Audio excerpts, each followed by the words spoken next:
Hey, Augusta Nation! Hope everybody is having a happy Thursday. And today I've got a story to tell. A lot of people have said that employees are your greatest asset, and they are also can be one of your greatest liabilities. And so that's one of those stories today. One of my employees wrecked a personal vehicle of ours and does not want to pay for it. So, pretty upsetting. And as you can tell, in all my videos, I don't really, my emotions don't go really high or low.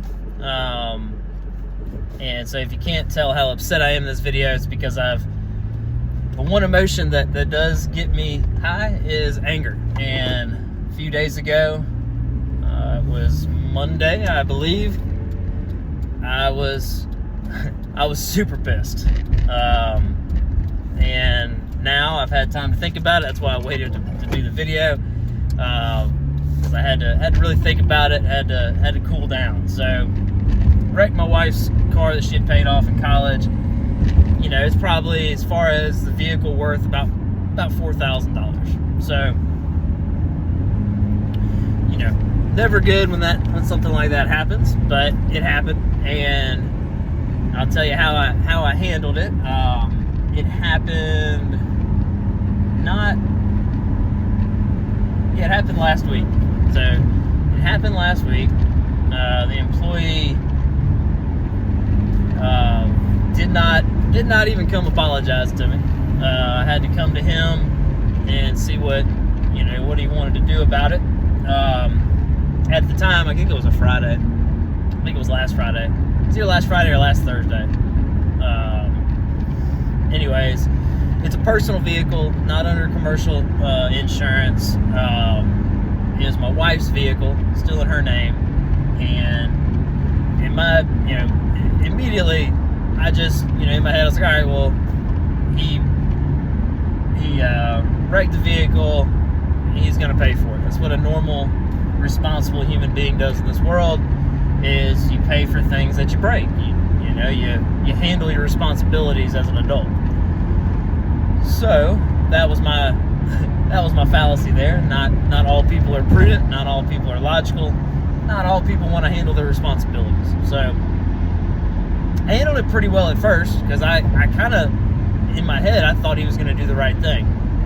And so when I talked with him, I said, hey man, this is where I'm at with it. This was last Thursday, so a week ago. And I said, hey man, this is where I'm at with it. We can come up with flexible terms, $50-$60 a week, for y'all that, listening. They can make, they usually make $800 to $1,000 a week here. So pretty flexible. He'd have me paid off in like a year and a half.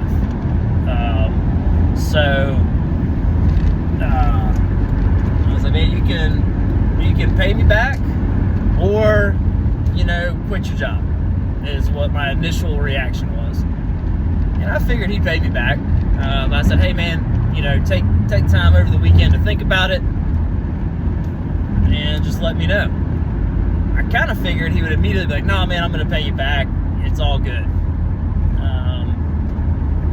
That didn't happen. So Monday rolls around, and I'm pretty sure it was Monday. It was either Monday or Tuesday. Anyways, he didn't come up to me. We didn't have that conversation. So I was like, hey man, let's go out here and talk about what's going on. I want to holler at you. And so I said, hey man, what did you decide? And he says, well, I'm not going to pay you back, and I'm not going to quit the job. And so I didn't immediately get super pissed, but I'm a very logical person. I need to know why. And I was like, hey man, I was like, this was a personal vehicle. We let you borrow it, and granted, we did charge him a weekly. I think it was like 50 or $60 a week until he got his car fixed. And that was just so everybody knows, like, hey man, this is not like a loaner vehicle, and this is not supposed to be a long-term thing. It was not a monetary weren't trying to profit off of it. 60 bucks, 50 or 60 bucks a week, that's really nothing. You can't rent a car for that. So, and we also found a way that he didn't have to pay for it, because we have one vehicle that doesn't have AC, and we're like, hey man, since you volunteered to use that vehicle, the truck that he goes and mows in, we won't charge you for the rent. So whenever we were talking and he told me, like, I'm just not going to pay you, I wanted to know why. And I was like, hey man, like, can you run me through the logic? Like, why, that you, damn it, you totaled a vehicle that's a personal item of mine, handling your responsibility, like that's kind of normal logic. And I don't feel like I should pay you. And the look in his eye and just at least for me, when I was looking at what I was experiencing, I didn't think he gave a shit at all. Like, just didn't care, didn't feel like he owed me anything, didn't even like he felt bad about it. And in my opinion, in that situation, granted, I know, it's a personal thing. I don't have the right. It is not. I built the systems. I built the rules. I know I'm not in the right. I wouldn't feel good about firing him. I figured if somebody is willing to say, I don't want to do my responsibilities, I know I was in the wrong, I know I broke your shit, I'm just going to hide my shame and I'm just not going to come back into work.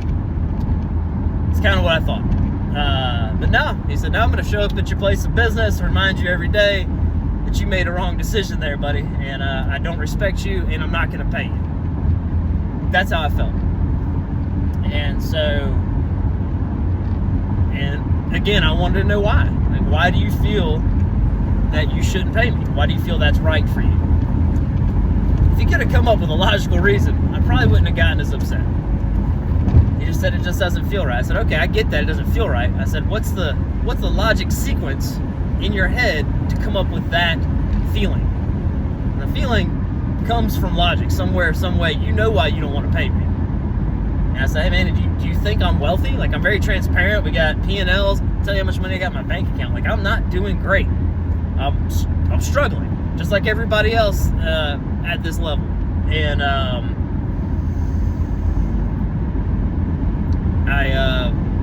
was like, tell me why. He said, no, I know you're not making a ton of money. He's like, you're transparent. I understand that. I said, okay. I said, well, then tell me why. Why do you feel it is right not pay me? And he said, I just can't come up with anything. And I got pretty pissed off at that time. I said, all right, man, I'll give you one scenario here. So you've got a good friend that works here. He's got a couple vehicles. If he let you borrow a vehicle and you wrecked it, how would you act? And he said, I'd pay him immediately. And that really, that got me. That triggered me real bad. I was immediately pissed, like seeing red. And I'm 35 now. There's a lot of personal work, deep work inside of me, because growing up, disrespect was a very large hot button. And I know it's not right, but I handled disrespect when I was younger a lot differently. And in my opinion, I know in society it's not right and it's not accepted. You're not going to thrive, but deep down I still believe that an ass whipping is warranted and should be involved in some things in society. I think it would make society a little bit better, and I think the violence, as far as gun violence, would be less. But caveat aside, that's what I saw in my head. I was like, man, I really want to hurt this guy. Got those feelings I hadn't had in a while. And I was like, man, I was kind of wondering, is my testosterone decreased? But no, it's not. I've just learned to control it. And so when he said that he'd pay his friend back, I was like, man, this doesn't make logical sense. And I was like, again, tell me why. I was like, it bothered me to the core. I'm looking at this guy, can tell he doesn't care. I can tell he has no fear. No, like, if you take $4,000 from somebody, you should have some fear. Like, there should be fear in you. Like, what is this guy gonna do about it? And nothing. And I said, look, man, I was like, I want to put my hands on you. Like, that's, and I know I was in the wrong. I shouldn't have said this. I shouldn't have gotten upset. I didn't call him any names. I didn't scream at him. My voice was elevated. I said, like, right now, I'm restraining myself because I want to hurt you.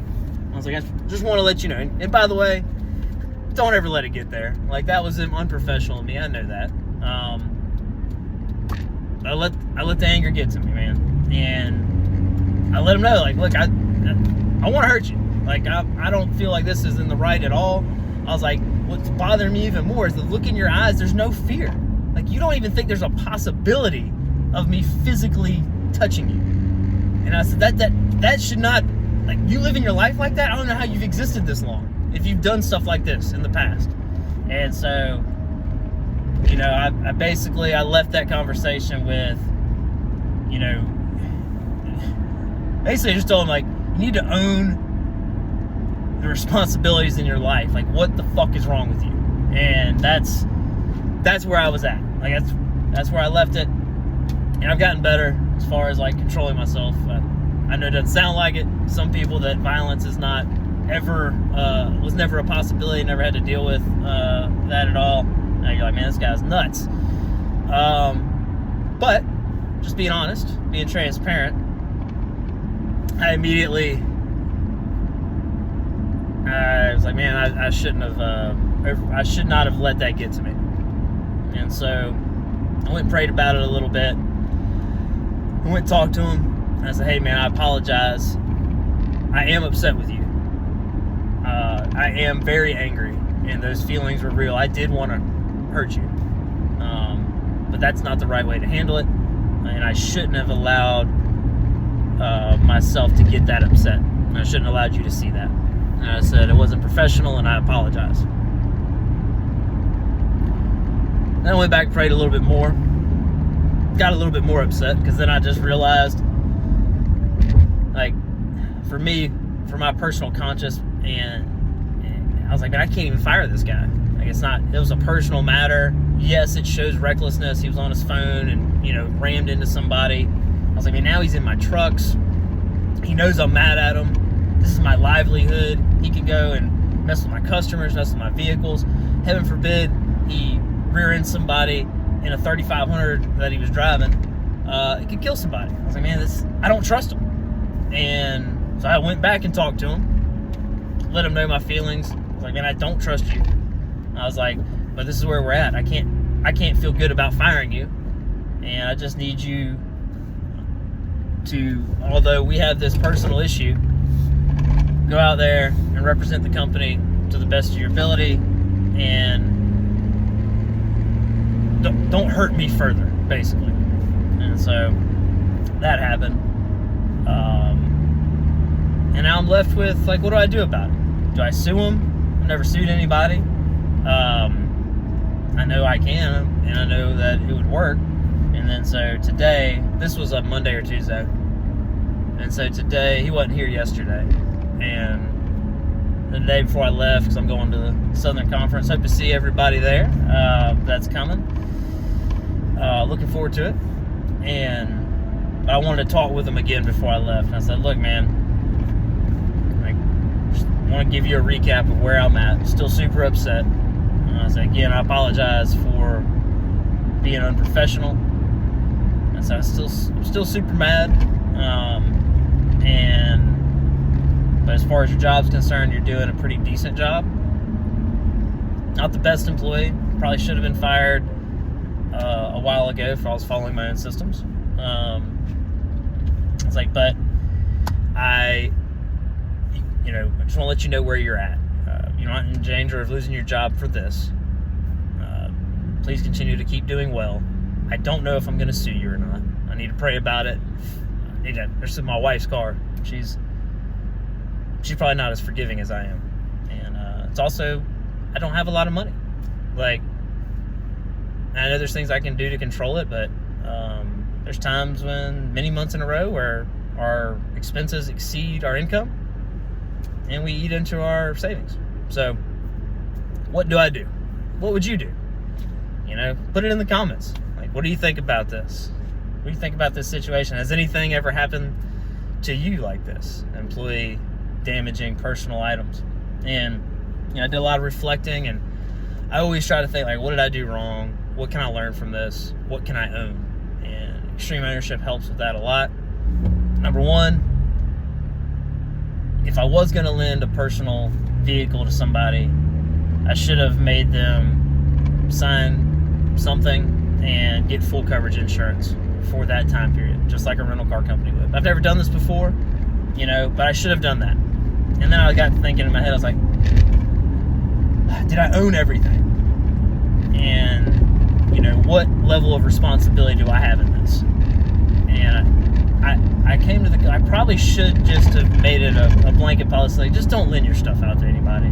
Like, it came from a place of wanting to help him out to get to work, but all in all, it didn't help him out in this situation. It left him with a $4,000 liability. And if I would have just been like, hey man, I understand things happen, but you need to use an Uber, Lyft, get a ride to work, you got to get to work, this wouldn't have happened. And he would have either shown like, hey, I'm going to figure it out and I'm going to get to work, or he would have lost his job. So it's a tough one. I'm always trying to get better. Anger was something that I struggled with for years, ever since I was 15. Done a lot better with it. And I'll continue to improve. But yeah, let me know let me know your war stories of employees damaging things or doing something crazy. But this is just a recap. It's not quite as mad as I was for that reaction, but I'm sure that you can tell that it definitely affected me, and just trying to learn from it and go from there. I hope you all have a great day, and for those of y'all in the Southern Conference, I'll see you Saturday.